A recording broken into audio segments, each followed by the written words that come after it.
منافقت کے ڈسے ہوئے لوگ پھر خلوص والوں پر بھی اعتبار نہیں کرتے۔ میں اور میرا رب روز ایک چیز کو نظر انداز کر دیتے ہیں، میں اس کی عطاؤں کو اور وہ میری خطاؤں کو۔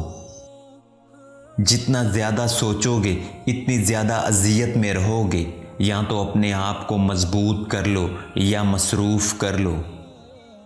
انسان کی دسترت میں چاہے لاکھ نعمتیں ہوں، ایک ادھوری خواہش سب کی اہمیت گھٹا دیتی ہے۔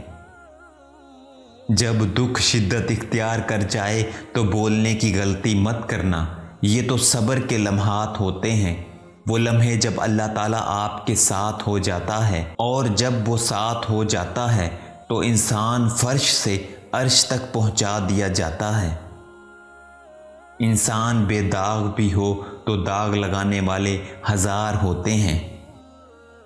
کسی کے نقطہ نظر کی سمجھ نہ آئے تو پوچھ لیا کریں، یہ غلط تخمینے لگانے سے بہتر ہے۔ ہم ان لوگوں کے غلام بن چکے ہیں جن کے منہ سے ہم اپنی تعریف سننا چاہتے ہیں۔ ایک گھمنڈ اور تکبر سے لبریز علم اس بات کی نشاندہی کرتا ہے کہ یہ علم چوری کا ہے، دوسروں سے لوٹا گیا ہے۔ دوست کو کیا خوب وفاؤں کا صلہ دیتے ہیں، ہر نئے موڑ پر ایک زخم نیا دیتے ہیں۔ کون کہتا ہے مصیبت میں کسی کا اے دوست، آگ لگتی ہے تو پتے بھی ہوا دیتے ہیں۔ جن کو ہوتا ہے بہت دل کو بھروسہ تابش، وقت پڑنے پر وہی لوگ دغا دیتے ہیں۔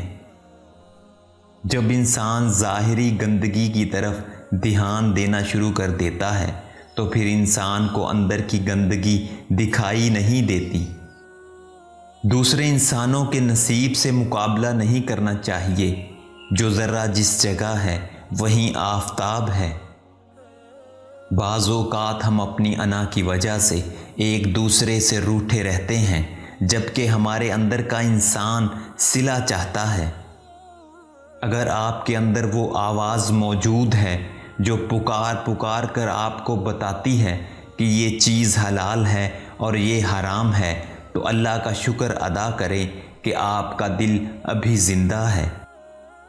سہنے والوں کو اگر صبر آ جائے تو کہنے والوں کی اوقات دو کوڑی کی رہ جاتی ہے۔